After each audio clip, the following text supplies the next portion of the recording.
Hello, everybody, and welcome to the Functional Health Podcast with Ben Atkinson. This week, I was delighted to speak to Dr. Olli Sovijärvi from the Biohacking Centre in Finland. He's a medical doctor, health coach, and lead author of many of the biohacking publications. We take a deep dive into the fascinating world of cold water therapy and the truly astonishing benefits of cold and how to best experience it yourself. The audio gets a bit funky at times due to some issues with Olli's mic, but we get over them pretty quickly. So if you can stick with me, I think you're really going to enjoy this one. Let's get into it. Olli, welcome to the show, my friend. Thanks, Ben. Happy to be here. You know, that it's been a while since I've done a podcast, so this is a pleasure. Happy days. Yeah. And I'm very, very glad to have you on the show. It was such a pleasure to meet you at the Health Optimization Summit earlier this year, and the rest of the Biohacking Centre team. What's been going on with you and the centre? Yeah, quite a bit. Like to summarize it, we had a blast in Amsterdam, the Biohacker Summit. 1,960 people were there. Expanding consciousness was the theme from 60 different countries. It was truly a transformative experience for me personally and for many others. And like 5 great days, like the pre-events and after events and the conference. So that was really, really, really cool. We launched our new app called Holo Habits. So you can actually download it already, and there's free content. So in the app, the idea is to like have all your data in there eventually, and then there are like habit challenges. So how you could change your habits based on your data.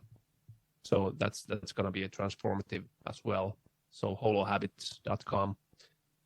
So that's what we've been doing for the past 3-4 months. Now it's out and we're developing that. And I'm really positive about that. It's going to change many people's lives. So many things to do. Of course, the ever forthcoming book, the Resilient Being book. Hopefully we get it out next year. It's been a long process because it's so massive, and we want to produce the highest quality text and like literature possible in this field. Yeah, like all your resources, they're amazing, man. Thanks. Yeah. Yeah, no, they're great stuff. And I'm really, really looking forward to doing a deep dive into the benefits of cold exposure. I know you're very much an authority in this space. What originally interested you in cold itself? Or getting freezing cold? yeah. The first thing I recall was that I had some skin issues when I was like a teenager, maybe 14, 15.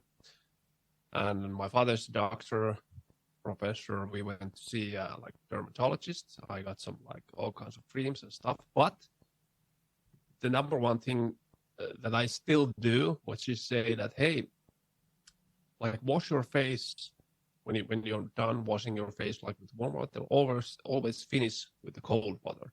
Yep. And that felt really good. And then I began doing like these facial like dips.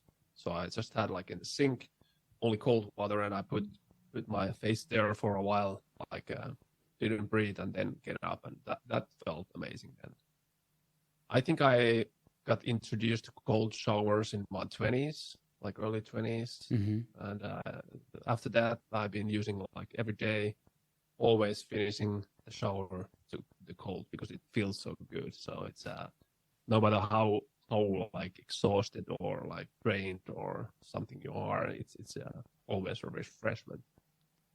But to more extreme colds, maybe about 10 years ago, I remember reading Jack Kruse, a bit maybe a controversial figure in the space, but he wrote extensively about the cold thermogenesis.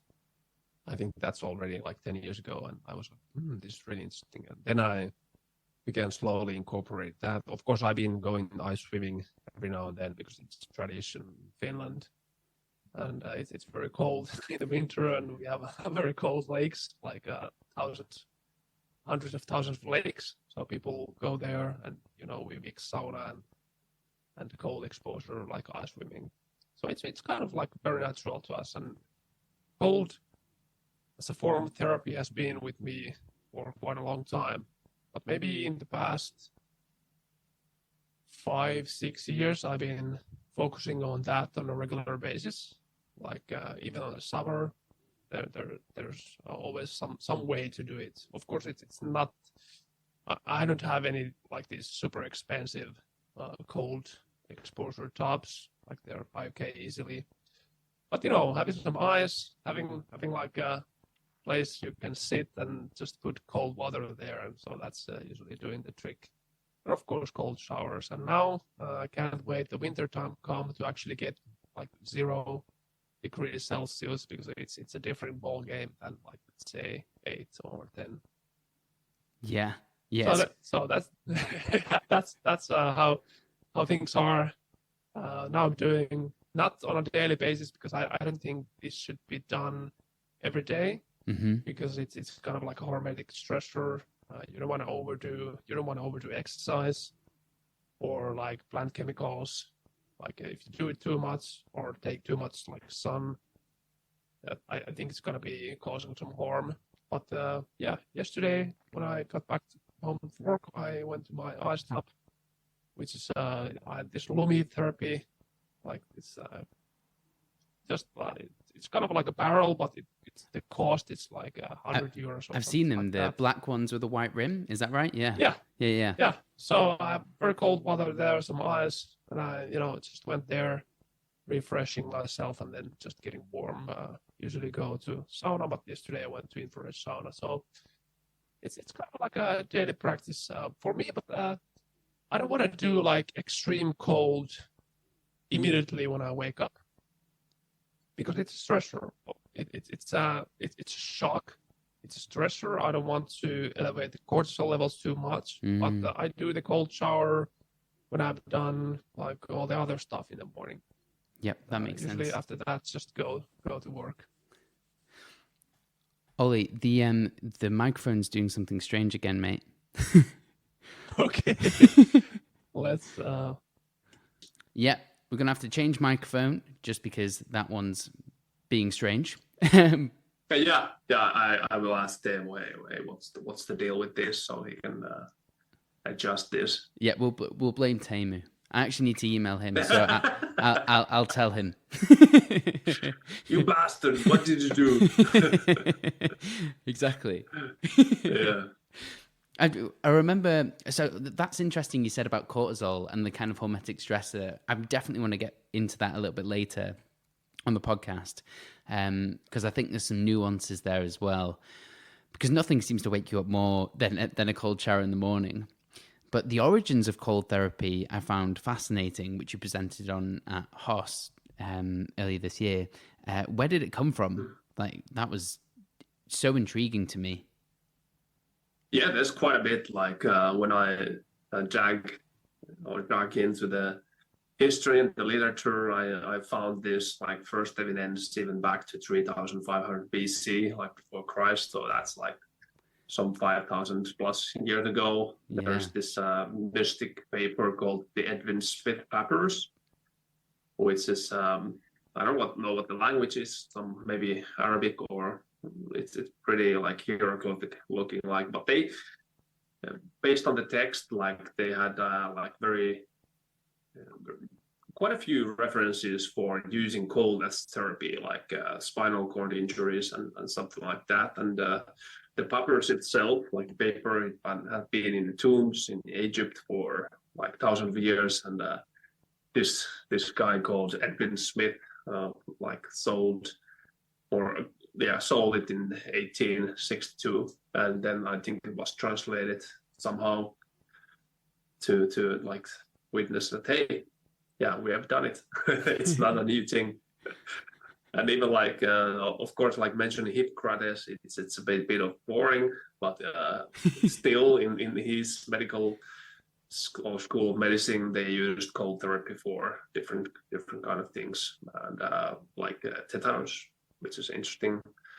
Luckily, we have vaccines for that, and it's not as prevalent as probably had there. But cold apparently help to treat that, and if you take a look at different cultures, like all ancient cultures had some form of hydrotherapy, including cold and hot. So it's a heat alteration therapies. So could be mental issues or just like overall medicinal issues and whatnot. So it even was like a cure for everything in some point in some cultures, like ancient Chinese, Egyptians, Greek, even Romans. So yeah, and even if it's not a cure, it was almost like a remedy. So it helps alleviate some form of issue, even for a short period of time. And it is fascinating, a lot of these kind of ancient cultures and traditions, the things that they used to practice, we now have science for now, backing them up, especially as it pertains to cold and heat, right?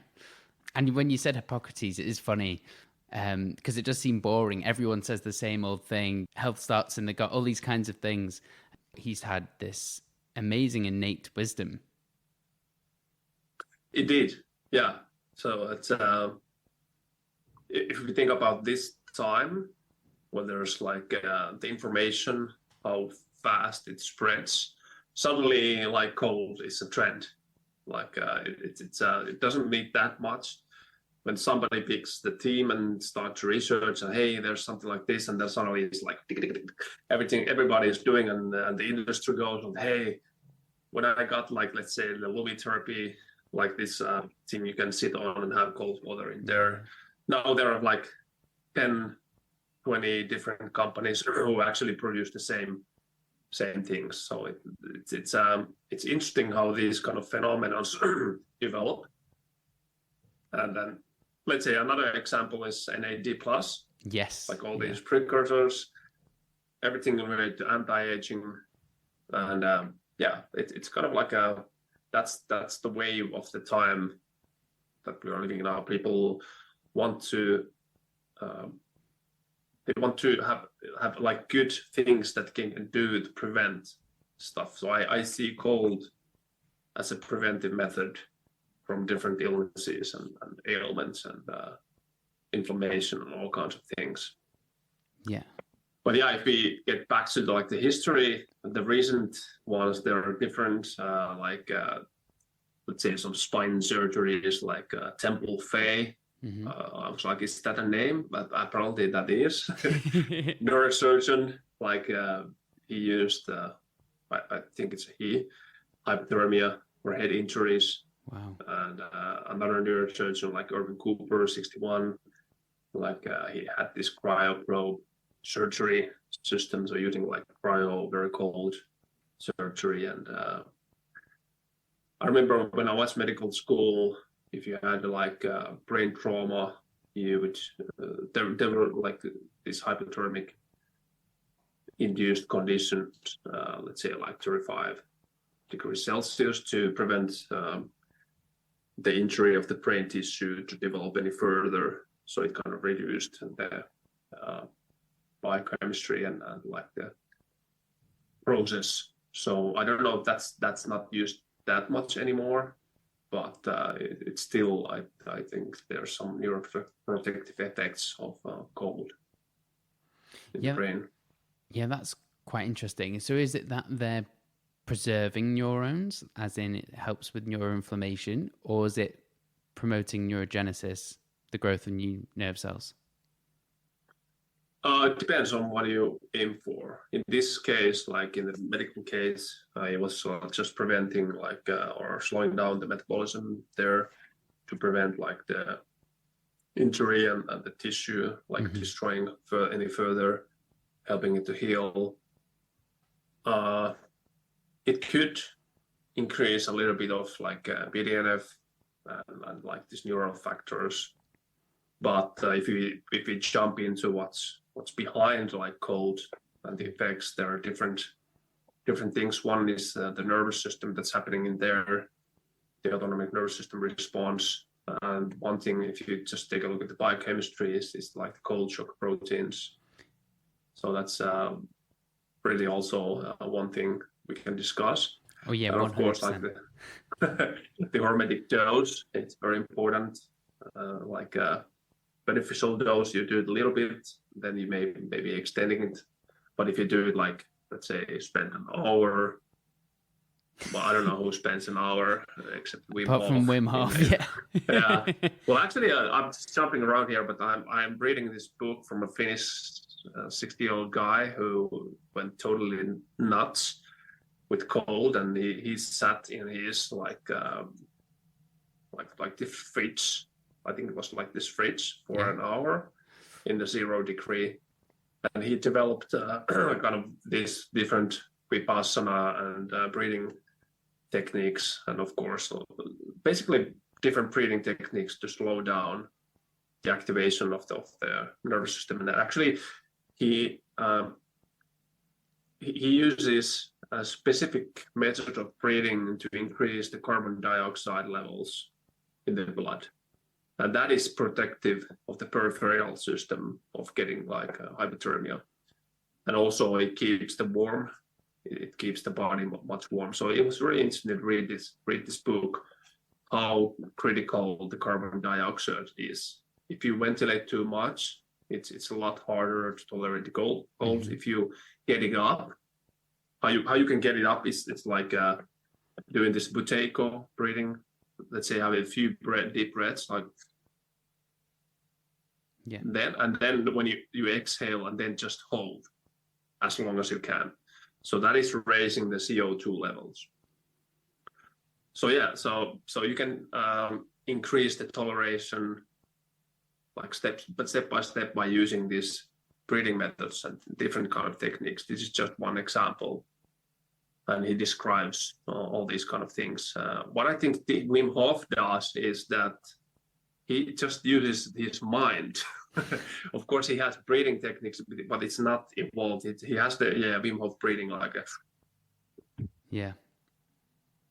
And then you hold, but it's a bit different. It's I don't think he is consciously trying to elevate CO2 in the blood. It's more about like control your mind and everything will follow.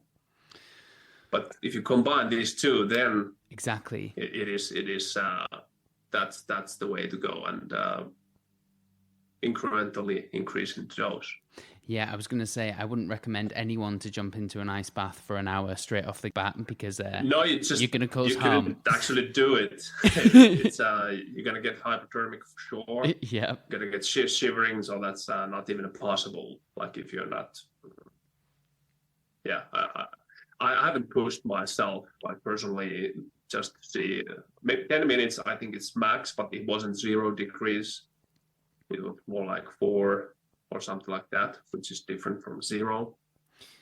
Yeah. So it's I did so I've used ice after a marathon one time, and I just filled my bath up with ice. I didn't actually measure the temperature, and I sat in it, so probably just below my sternum for about 15 minutes, and that was too much, way too much. I was desperate to get the inflammation out of my legs, but then I quickly paid the price because I was shivering for about 4 hours afterwards. It was not. So good. You went hypothermic. So that's a sign of hypothermia, which you should avoid. So a good rule here is that get out of the cold before you start shivering. But there's a difference. Like it's not just nuance. Does it feel cold, or are you cold? Mm-hmm. Okay, it feels for sure. It feels cold, but I'm not cold. You know that there's a different. We have different Finnish words in Finnish, like Finland for that. But of course, it feels cold. But if you start shivering, then you're getting cold. Yes, you're getting hypothermic.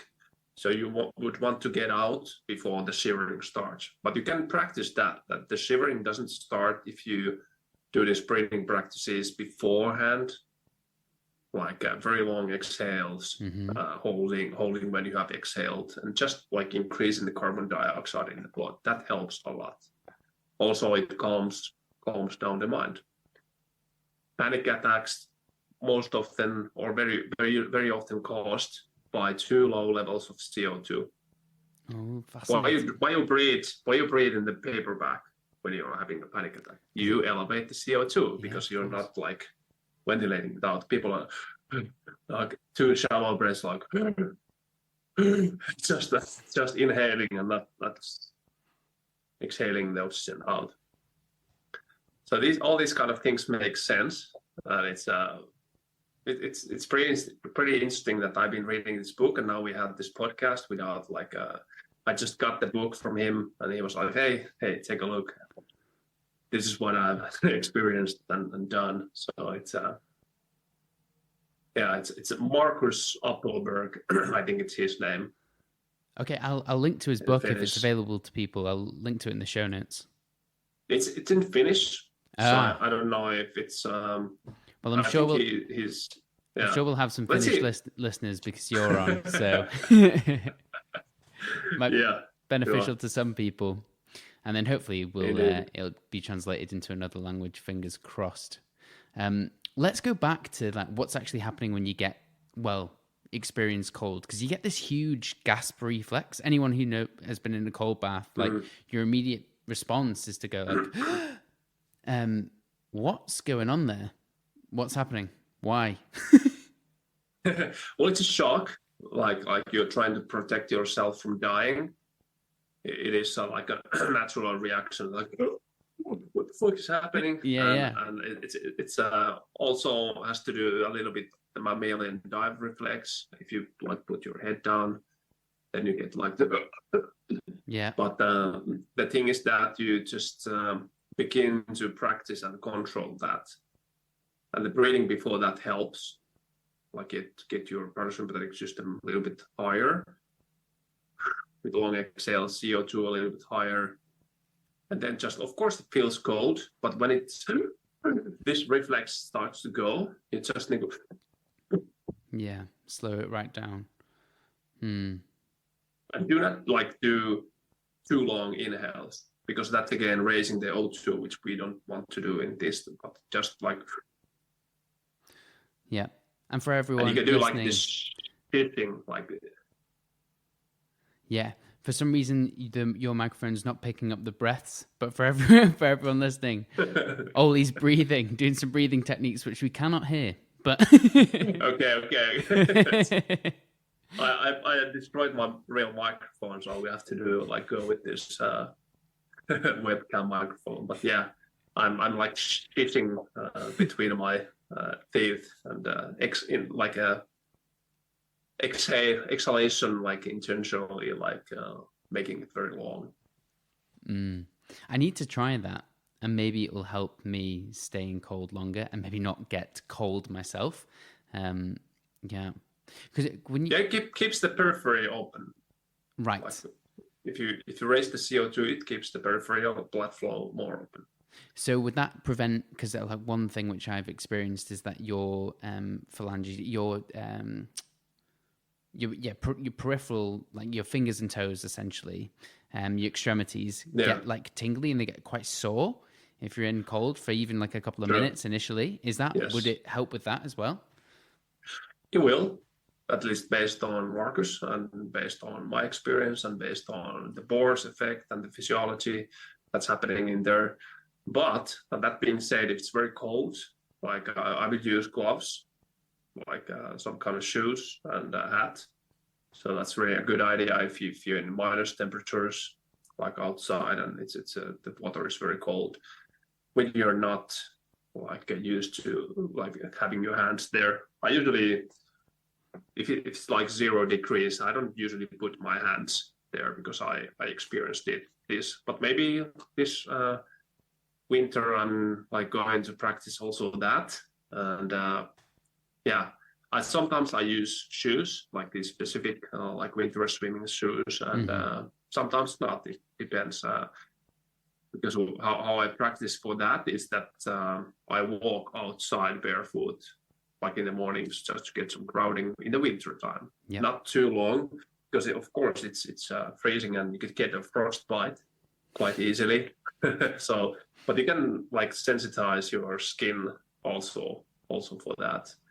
But if you want to really have like the benefits, like the physiological benefits without destroying your hands and feet, then of course like the gloves Yeah. excuse. A good idea. I mean, I can see the headline now, like cold therapy expert gets frostbite. It's not what you want. Yeah, I'm sure like it has happened Yeah, quite for a few sure. times. Like, oh, let's jump in. Yeah. Although Wim Hof seems to be immune, but he's just another. He's alien. He's an incredible human being, but yeah. And when you said cold seems to be a hormetic stressor and you don't want cortisol to spike in the morning, I certainly feel more energized, alert, and actually quite motivated after I've had any kind of cold exposure, to be honest. What's going on there with regards to neurotransmitters and hormones? Yeah, of course, it depends on the temperature, the time you're spending there, but even a short time period there, it raises noradrenaline, raises cortisol, raises dopamine, beta endorphins, and things like that. The longer you stay, the more the higher elevation for a longer time you're gonna see. So that's I don't know if it's linear, but there's correlation. So like one study I'm just reading from this study here is that if you spend 14 in a 14 Celsius degree water for 1 hour, 14 isn't even that cold, in my opinion. It increases metabolic rate by 350%, norepinephrine 530%, and dopamine by 250%. So if you just extrapolate from that, let's say you spend in 5 degrees Celsius water 5 minutes, that's already like a really good exposure. I would think that you're probably going to see pretty similar elevations in these hormones. I mean, those three things are quite fascinating in and of themselves. Dopamine, for people who are unfamiliar, the neurotransmitter responsible for kind of motivation and drive. That makes sense based on my experience.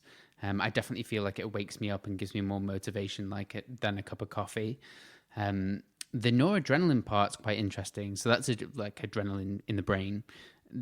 What I can also see this being a negative long term if you have repeated exposure. Because like you said, it's a hormetic stressor. Is there a potential to overdo it? Not necessarily from like a physically, like I think your skin and things will be fine, but from a mental point of view, it sounds like it's a lot of a stimulus. Yeah, again, like the hormesis and the rule of that applies here. If you tolerate yourself.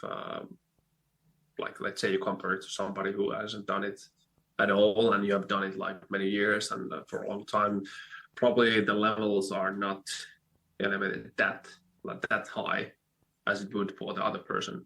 But that being said, like not doing too much of this and just realizing, hey, this is enough for the effects I want. Okay, let's say I spent 2 minutes in 5 degrees Celsius water. That's very good. Even 1 minute, it's really good. If the water temperature is, let's say it's 10 to 12 Celsius, then spending like 5 to 10 minutes, that's really good. So you can make it a practice, like incrementally increase or lower the temperature or increase the time you're spending there.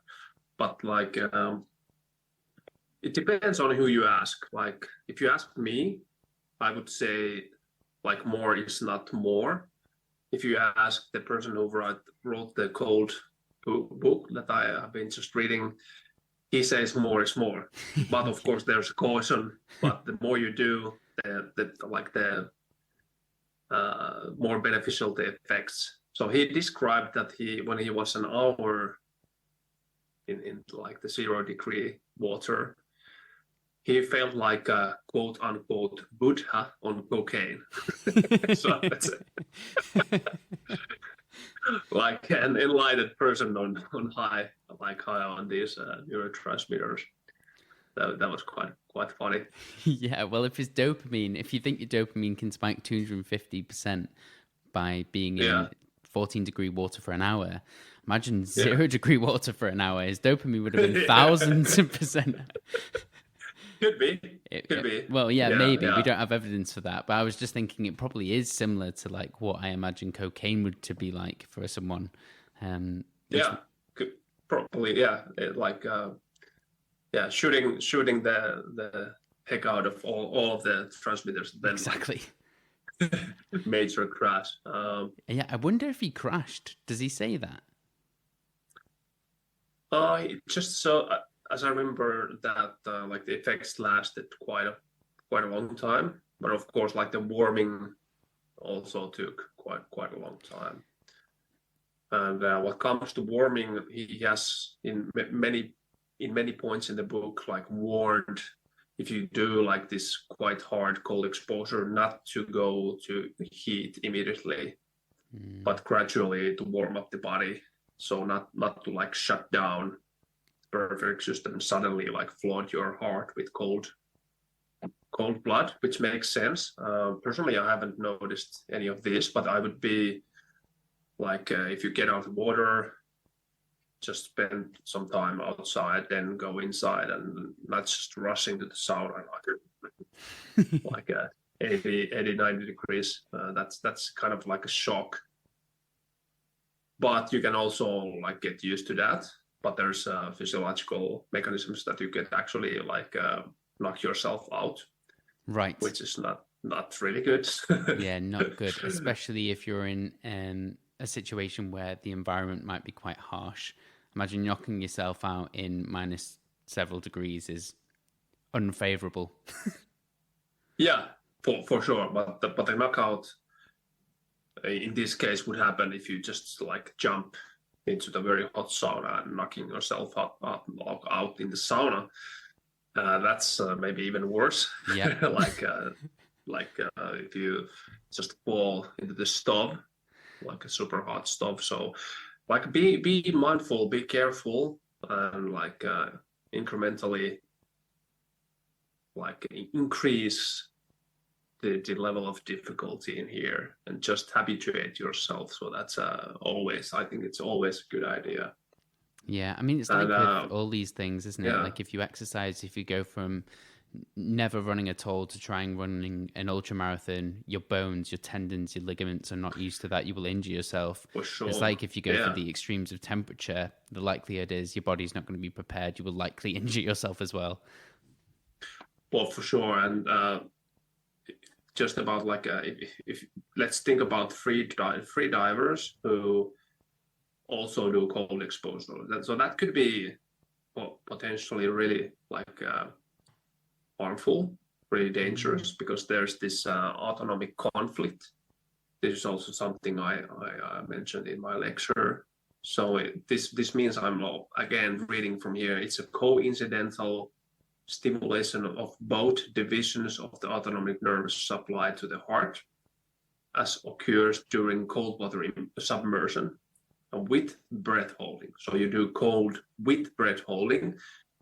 So it produces a much higher incidence of arrhythmias in young, fit, healthy participants. So in other sense, you have like stimulation of like paracardic, and then on the other side, like cardiac response.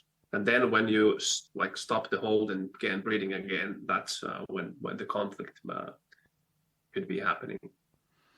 Yeah, wow. Free diving is interesting anyway, because some of them, I remember watching a documentary, I can't remember what it's called, it was on Netflix. I think it's like Hold Your Breath or something, I'm probably butchering that name, but they dive to like 100 meters. And at that temperature, it's going to be extremely cold anyway. It doesn't matter where you're diving in the world, because the sun doesn't penetrate that far and it'll be pitch black. So I can't imagine the stress it'll have on your body. And that autonomic conflict, for people who do not know what autonomic means, these are responses which you just wouldn't normally think about: breathing, digesting, etc. They happen naturally. As a dedicated listener of my podcast, I'm absolutely sure you're familiar with my enthusiasm for preventative medicine. With preventable chronic diseases now causing 3 out of 5 deaths globally, we need to prioritize health management. Age is the most significant risk factor for chronic diseases, and while we can't alter our age, we can influence how we age on a molecular level, potentially preventing age-related illnesses. This is where the concept of the hallmarks of aging comes into play, with chronic inflammation being a key factor among the 12 hallmarks identified. Glycan age is the first biological age clock to measure chronic inflammation using glycans. Glycans are complex sugar molecules vital for cellular communication that can indicate the risk of 11 diseases up to 10 years in advance. But that's not all. Glycans also reflect your body's response to lifestyle changes, allowing you to actively manage your health. Technologies like these are poised to transform our approach to not only disease prevention, but your own health management, helping to make it more proactive than ever. Visit glycanage.com and use the code FUNCTIONALHEALTH at checkout for an exclusive offer. Take the first step towards a healthier future with Glycanage. Back to the show. I have tried it, not diving, but holding my breath in the water, and your heart rate gets really, really, really slow. It's like it, and also the oxygen demand goes lower, and then when you come up, it's getting like a lot faster. Mm-hmm. So when you go into cold water, that's and if you hold your breath, it's a really like a bradycardic signal. So just to make like clear, this is like a dual stimulation. Bradycardic means that the heart rate gets slower. Mm-hmm. Tachycardic, it's a cardiac response caused by the diving and the cold shock responses. So it leads into a conflict. Right, that makes sense. I wish I had some slides to show, but I'm just trying to explain. No, I think the parasympathetic stimulation. So there's the cold in itself causes a parasympathetic reflex. Your heart HRV, it rises. It improves the autonomic what's the word here? You're training the autonomic nervous system, mm-hmm. and acutely the HRV increases. Then when you come up, then you begin to rewarm, and it's causing a sympathetic stimulation, and it causes some higher heart rate. So, and again, if you hold your breath, that's also a signal. If you try to hold your breath here, mm-hmm. eventually gets slower, and then when you exhale, it again increases. Ding, ding, ding. Yeah. And there's these two things cause a conflict. So that might cause some errors in the electric system of the heart.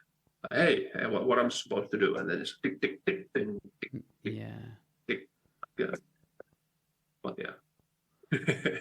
went into nerd stuff here. Yeah, I think we went really nuanced just then, really niche. Yeah. But it's super fascinating. I mean, we could talk about that for ages. Of course, this is extreme cases, and the benefits we can also discuss. There are some serious benefits of cold exposure. Yeah. Sure, I mean, let's get into that. One of them actually, I mean, that I've heard, and I'm sure you will tell me much more about this. There's a preponderance of TikTokers and Instagram influencers talking about brown fat and the conversion of white fat to brown fat, which is more mitochondrially dense and metabolically active. How does cold come into this picture?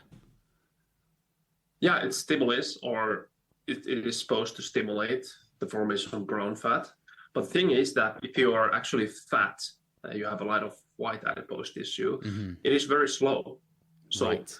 So you would first have to get lean, and then the activation of that brown adipose tissue, it's much much more higher level. And let's take an example. Wim Hof, mm-hmm. he has very little brown fat. So the effects are not because of brown fat that he can stay there. It's mental and the breathing. But ideally, the brown fat in the future, why would you do cold as a practice, is to increase that to have a metabolic active organ. not like metabolically quote unquote inactive. It's not inactive, but it's not like as active as the brown adipose tissue is, as is white. So you can like train your metabolic system as well, but you would want to get lean first. I don't mean like you have to be like shredded, but just lean, not obese. And then the formation, it's a lot higher. Okay, that's incredibly interesting. I guess you could use cold by way of the evidence that you said before that increases your metabolic rate as a way to get leaner, and then eventually the benefits will just be different. Yes. Yeah, and then eventually you would be starting to form brown fat as well. So that's how it would go. So in any case, it's beneficial. Mm-hmm. Whether you're lean or obese, it's beneficial in this sense. And if you combine it... Sorry.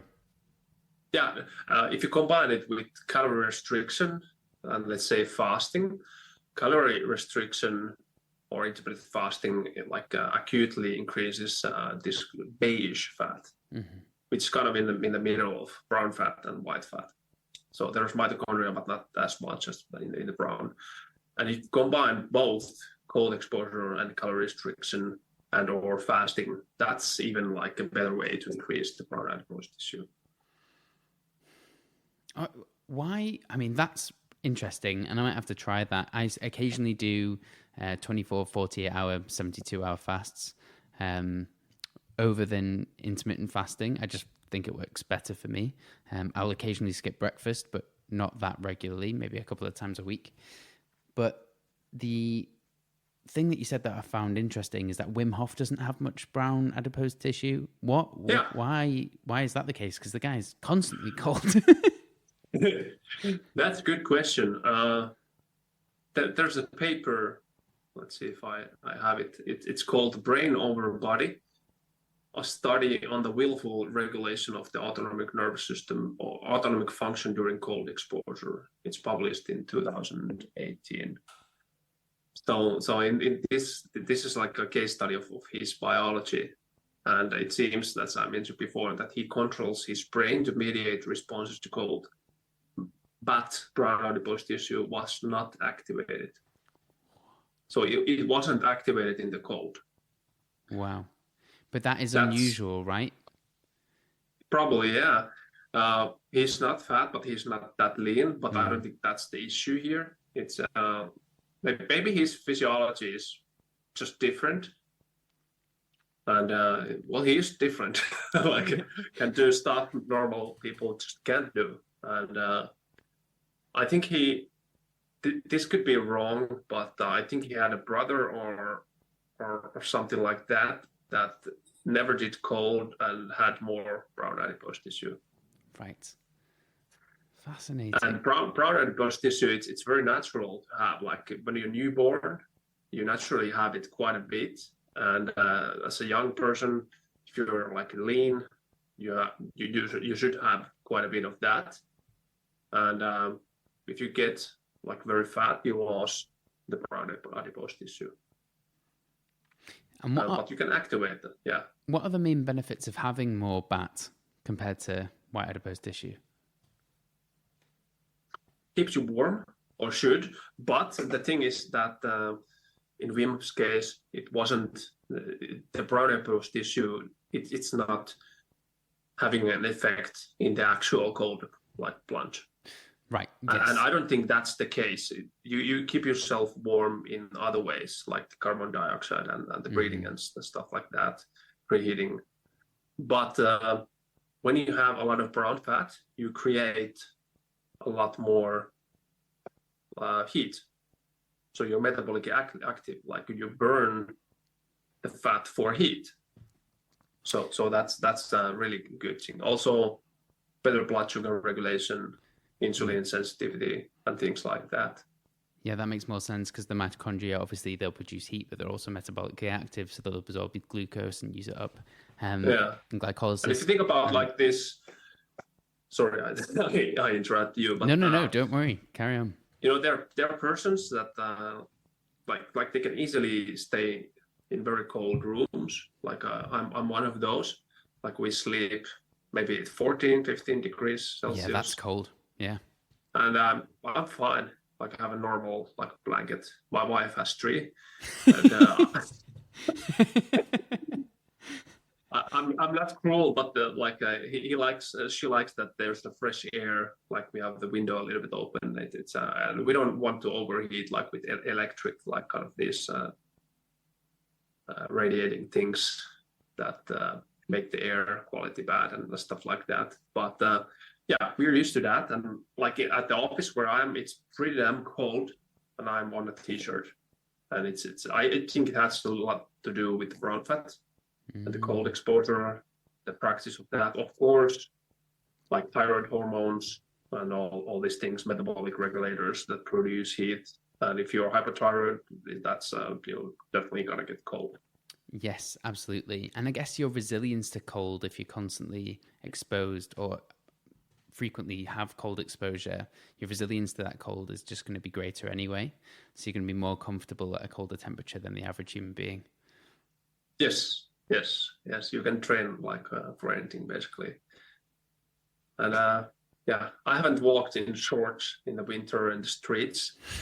Don't want to be like too extreme, but in my backyard, but you can keep like common sense as well. You don't have to take these to the extremes like immediately. You get like really good benefits with regular nice practice. Yeah. And but if you're a person that wants to stick to your limits, then of course it's possible. From what you were, sorry, I'm interrupting you again. I've got so many things which, as you're speaking, I'm like more and more questions are coming up in my brain. Yeah. But when you speaking about brown adipose tissue and the density and how it increases your metabolic rate, would it make sense that we know that cold exposure increases your metabolic rate acutely, but would it make sense that frequent cold exposure, due to the increase in BAT, you would likely increase your basal metabolic rate anyway? Yes. That's cool. Do we have data on that, or is that theoretically? Yeah, there's data. It's related to UCP1, uncoupling protein 1, which is activated in like with the brown adipose tissue function. You can also like activate brown adipose tissue and increase it with different certain supplements called like L-Biba. Yes. Yeah. I don't know. That's something I've been taking like sometimes before exercise, even before cold exposure. Grains of Paradise, also a very interesting herb, has similar effects. Am I right? People use that instead of black pepper, Grains of Paradise. I'm making that up. Yeah, it's mixture of pepper and ginger, and it's really potent in like thermogenesis. So thermogenic herbs in general, adaptogenic herbs. If you just want to tolerate the cold better and then have like better functions. My favorites that also like the science shows that there's at least some kind of effect are Schisandra, the Schisandra berry, and sea buckthorn berry. That's also very interesting. Then we have rhodiola. Could be like you could tolerate cold better. L-tyrosine, an amino acid, very good one as well. So yeah, I'm familiar with all of those. I cannot tolerate rhodiola very well. I think it stimulates serotonin production too much. It has like really just lowering my table. I've been standing maybe like 2 hours now. So rhodiola. Some people are very sensitive to rhodiola. Just like it's not a stimulant, but it's kind of is like the different neurotransmitters, serotonin, and also like dopamine, and having an effect on cortisol, even testosterone. Yeah, but it helps. Yeah, super interesting. Okay, and then we mentioned cold shock proteins before, but we didn't actually go into it. Yeah, that's true. Also, like the little listener, what the fuck are these guys talking about? But I'm enjoying it. Yeah, I'm too. So that's a good one. So cold proteins, there are only like these RNA, DNA binding proteins And of course, they are being like formed when there's an actual cold shock, like cold exposure, you're under cold stress. And what they do, they fix these misfolded proteins. So they fix kind of the body, like you have errors in the body. You have what's a misfolded protein? It's not a functionable protein. Its 3D structure is not as it should be. Mm-hmm. So you're fixing different proteins, and that has also like a genomic effect. And this is interesting because this mechanism is virtually in all mammals, and well, even more like in all organisms. So every organism has a beneficial response to cold. So that's it's pretty important. So Yeah. that's one of the things, and the maximal activation of these happens if you do cold, like fasted. It's not necessary to do fasted, but I wouldn't do like immediately after eating as well, as I wouldn't do sauna either. Is that because it shuts down the digestion? Could be one reason. Also, like the autophagy. What the word? Autophagy, yeah. Autophagy. Is that the hardest word in biohacking? Yeah. And then when you combine heat and cold, you get like double dose of cold and heat shock proteins. And that's very interesting because they both have different kind of effects. We're not just talking today about heat because otherwise we are not getting out here ever. Yep. We can do that another point, but yeah, and also I've been like thinking, should you do like cold first or sauna and then cold? But the answer seems to be that cold first, then you get the best effects. Yeah, I mean, that's fascinating because it seems like if you're warm, for example, in a hot climate, a cold bath, it seems to be colder than if you're in a cold climate and exposed to the cold bath, you know, the contrast. Yeah. And I'm wondering if there is actually any additional benefits from that, because it's more of a shock to the system. Well, based on the research and what I've been writing for the Brazilian Bean book, it seems that it would be wise to start with the cold first to get this cold protein maximal activations. Because let's say you have been in sauna, then 15 minutes, your body temperature is whatever it is, like 39, like mild fever, Celsius, and then you go to cold.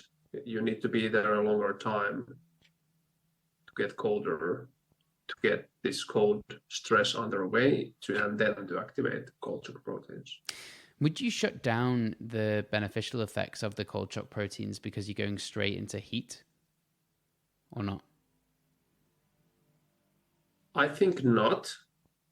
There's no research that I've found that actually combines. Let's say you have a protocol, like you fast 3 rounds of sauna and cold. What happens? There's just cold studies and heat studies. Why hasn't anybody done like or maybe I just haven't found those studies, but I've searched quite a bit. So I don't know the answer. Does it shut down? It's diminishing? I don't think once these proteins are being formed, they suddenly go away when you go to heat. No, you're just going to produce the heat shock proteins, which are different ones. Okay, that's interesting. Because I'm wondering for people at home, if they wanted to do this, they didn't have access to necessarily a sauna, whether they could do a cold plunge, ice in a bath, and then just a hot bath afterwards. Would that work? Yeah. For cold, for sure, of course. But you're not getting like the heat exposure effect. Yeah. Okay. Yeah. That's true. Okay. For example, yesterday as I mentioned, after work, I just went to the cold bath, like cold turkey. Spent there, I don't know, I didn't count, maybe 5 minutes or something like that. It was +7. And then I have an infrared sauna. And then I went there and I tried to get the sweat But after 40 minutes sitting there, I was like, okay, I'm not sweating today because I went pretty cold. So that's interesting. But I got warm. So it's after the cold, it's important to get warm, and you can do it different ways. Like let your body heat itself, or you can do like very slow push-ups, concentrated breathing, and of course, like nice warm shower and sauna. Like whatever you do, it's the shivering. It's not necessary because there's a non-shivering thermogenesis that you want to aim for. You don't need the shivering. The shivering usually happens when you get a little like mild hypothermic effect. Okay. But if you're not used to the cold, then usually people shiver quite a bit. Yeah, I remember the health optimization summit. I think I was using the Monk ice bath. I was in there like 4 minutes and I shivered a bit afterwards. So definitely not used to it. Yeah, it's of course it's normal, but then again, you can do these different breathing practices before that. I think the summit itself was pretty stressful. You probably have been breathing a bit shallow. Yeah. And that was 2 degrees as well. So it's quite cold. It's cold. Yeah. Yes. So you can prepare yourself, and maybe you were there a bit too long. Yeah, maybe. I need to build up. I'm not superhuman like you yet, but I will get there. We will get there. It's a definition of superhuman. Everybody can be their own superhuman. So it's yeah, that's a nice way of putting it. Yeah, it's like you don't necessarily need to compare yourself. Of course, that's natural to compare yourself to others, but it's not necessary. For a developing child, it is necessary because that's kind of how you see yourself related to others. But when you're grown up and maybe established yourself, and then you're just okay, let's just measure myself and see how I do. But of course it's hard. Like this guy does that. How does he do that? Like it's very hard to check your ego at the door. That's what I think. I'm in my 30s and I'm still competitive, so I think it's just part of me now. That's okay. Yeah, it's okay too. So it's nothing wrong with that as well. So I'm too, definitely. But just catching yourself every now and then. Hey, actually, why am I doing this? Is this for someone else or for me? It's always a good question. Yeah. Am I doing like this to show off for somebody? Or just like to feel better, to be healthier. Yeah, and I think the latter is the most important, right? Do I want to lower inflammation, reduce muscle soreness, activate my immune system? Yeah, these are all the benefits. Yeah. I mean, let's get into that. We've been going down all sorts of avenues so far. What are the key benefits that people use cold therapy for? Because I've heard like mental health claims. A lot of people wild swim in the UK, especially around wintertime, to benefit their mental health, especially with the darker nights. What have you seen? What does the science say? Well, yeah, we can begin with mental health. It's definitely preventing from depression and anxiety, like all these like typical mental health problems. When you get an increase in dopamine and these neurotransmitters, that's an immediate effect. Like for many, the anxiety has been like number one thing. Many have cured their depression just by activating and doing cold therapy on a regular basis. Wow. So it's pretty incredible on the mental side. Then, of course, many do it to decrease some kind of inflammation. There's like very extreme cases of like rheumatoid arthritis and like these very hard conditions that have a lot of pain. So pain alleviation and inflammation, reducing that. Post-workout, not like immediately after, but what's like based on the science at this point of time, 4 hours after the workout, it's good windows to like let the hormetic stressor adaptations that the exercise does to actually take place. Like you want to increase the reactive oxygen species, you want to increase the inflammation, you want to cause some trauma. You don't want to just, let's say you do a resistance training session and then you jump immediately to ice bath. You're kind of diminishing the return of your investment on destroying your body. If you're in competition, let's say you're a CrossFit athlete and you have many sprints and stuff, you have many, what's the right word? Many events on a day, let's say 3 to 4, then of course you would want to cool down your system, reduce the inflammation as much as possible, reduce the pain as much as possible to be performing the best. And there's the different, before exercise, some people say that if you do a little bit of cold, you actually perform better. But I found papers that actually making it worse. So maybe it's about the duration and how cold it is. And maybe the intensity of the exercise itself. Yeah, that too. So I understand the exercise thing completely. So you said a 4-hour window in between the exercise and the cold therapy, and that's enough to get the metabolic adaptations without shutting down the benefits. With the mental health side, you mentioned reducing inflammation. I had a psychiatrist on the podcast. Sorry, she was a psychologist called Kimberly Wilson, talking about nutritional psychiatry, but particularly inflammation in the brain being the underlying root cause for a lot of depressive ailments. Not everything, but certainly many of them. Do you think cold therapy is reducing inflammation in the brain? And that's one of the avenues that is beneficial? Yes, I do. And that's a big thing, general inflammation in the body, also in the brain.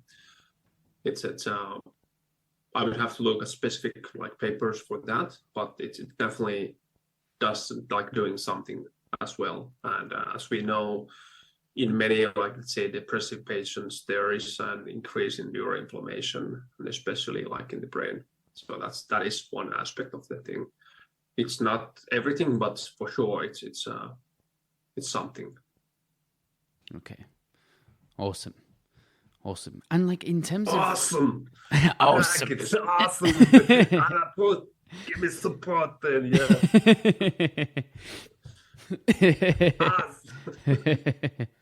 I was going to say, so cold is when we say cold, it's almost subjective. But what people at home, they might be thinking, what temperature does it need to be the cold? What's the frequency, and how long do we need to be in it for? Is there a calculation that you can do for this? I know it will vary from person to person, but for sauna, by the way, it's sauna, not sauna. Sauna. It's sauna. It is a Finnish term, isn't it? Yeah. Yes. The sweet spot seems to be 4 times per week. That's for sauna. But for cold, I don't know if it's that straightforward, because I don't think it has been that systematically investigated and compared there are these are robust studies compared to 1 to 2 to 3 to 4, 5, 6, and 7 days per week of sauna, and there's this curve. 4 seems to be the sweet spot. But let's say you combine sauna and cold 4 times per week. That's something that I think it's doable. That's something I do personally. Sometimes I do more of the cold and maybe at different intensities, not every time as hard or as long or pushing myself. And just, I do cold shower every day, but it's not the stimulus, it's more of a refreshing thing. So it's you'd have to stay quite a long time in the cold shower to get similar benefits. Yeah, I mean, cold showers are interesting because they're much harder because everyone's different shapes and sizes. You don't know the intensity that the cold is coming on you. Where's it hitting you on your body? So I guess the effects of a cold shower there are so many different variables. When if you're in a cold plunge and it comes up to your shoulders, you're in a cold plunge and it comes up to your shoulders. You know what I mean? Yes, sure. That's exactly it. But still, beneficial. But to your question, I don't have like hey, do this and you're gonna win. Anyhow, you're gonna win if you just do it even once a week. Mm-hmm. That's like better than nothing. Definitely gets you adapted at least a little bit. But if you do it like every now and then, you're not getting the adaptation effects. Right. Yes, I understand that. Dave Asprey came up with something. I listened to him on a podcast recently, and he was talking about keeping, like almost having an ice cold bowl and then just dipping your face in for like 30 seconds because there's lots of mitochondria around your forehead and etc. Is that something which would be beneficial? I guess it'd be more for like cognitive function, noradrenaline would still probably spike. But you're obviously not getting the full body effects. It's beneficial for the nervous system. I don't know if it has anything to do with the mitochondria, but you have like a trigeminal nerve, which is innervating like basically the facial structure, and that's connected to the vagus nerve. And if you put your face under the cold, it activates the vagus nerve. And that's actually something I mentioned at the beginning of this podcast, what I used to do and what I still actually do. When I go off the cold shower, I put cold water in the sink and then I just put my face there and hold like breath for maybe 30 seconds, 60 seconds or something like that. You're not gonna get the bradycardic or the conflicts like in this, but it feels amazing.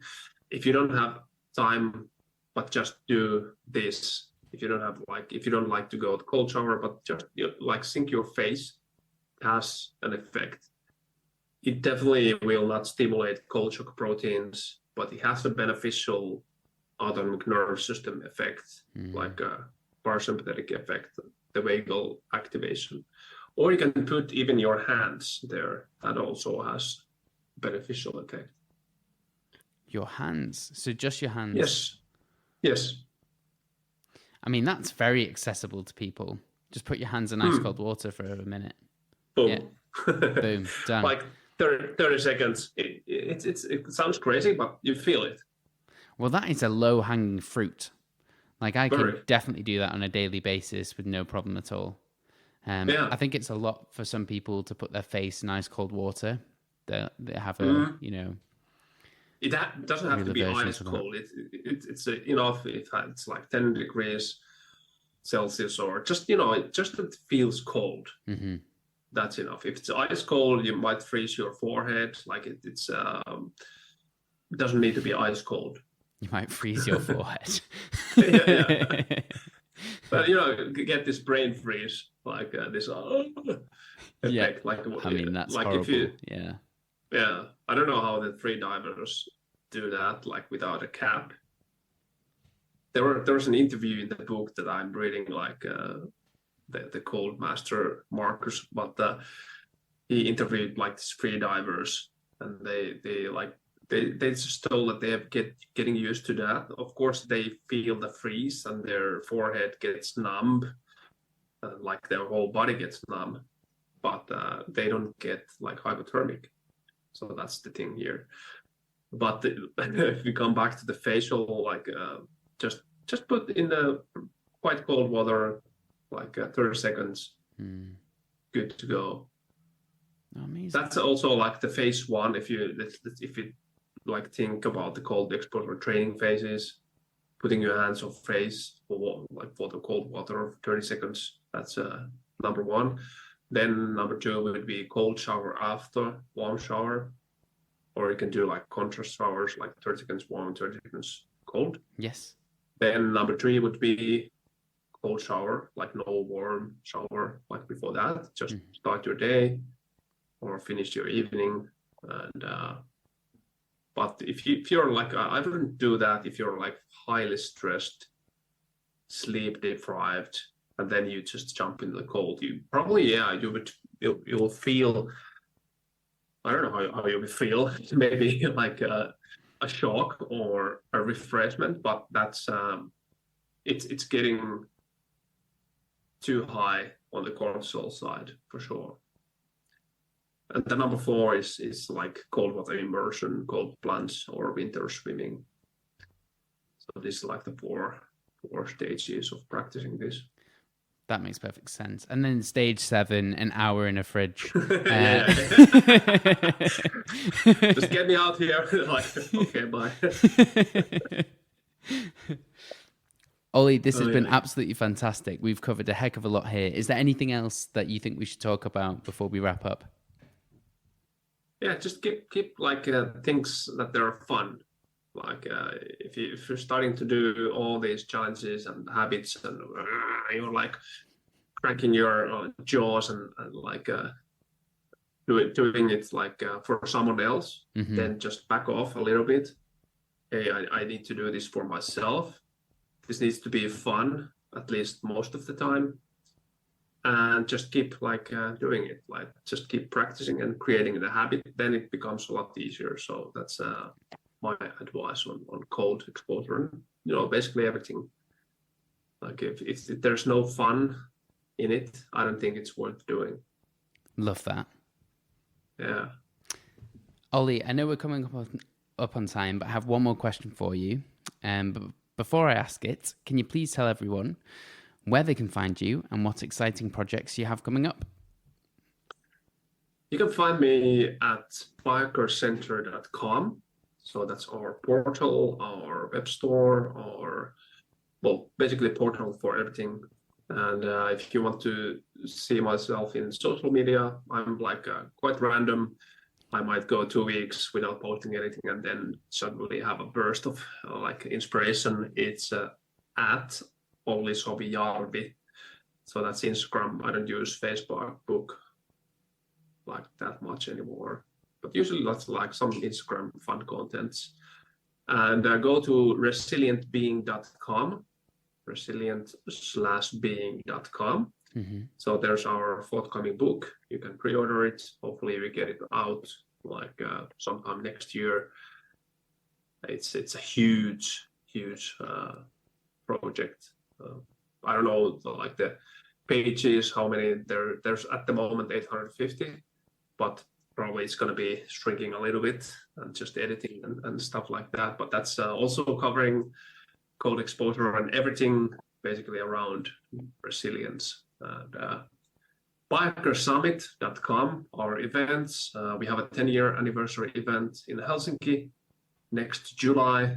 That's a must. That's a must, like a special thing going on. And yeah, biohackersummit.com. So I think this is something a lot to digest for. And of course, our books, you can find everything in the biohackercenter.com.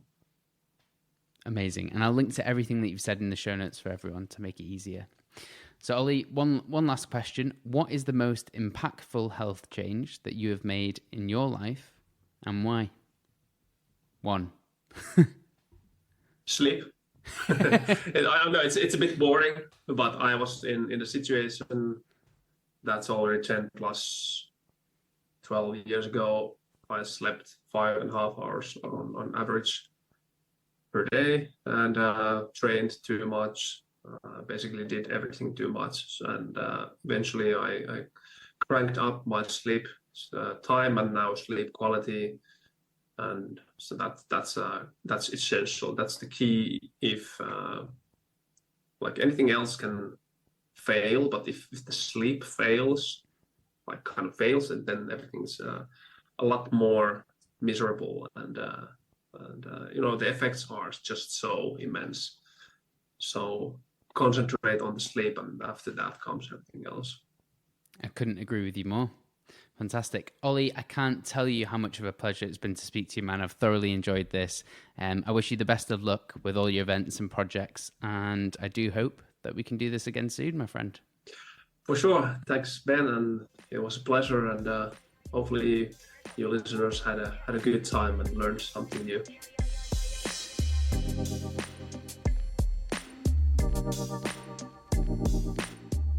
Thank you for listening to the Functional Health Podcast. You can find links to everything that we talked about today in the show notes.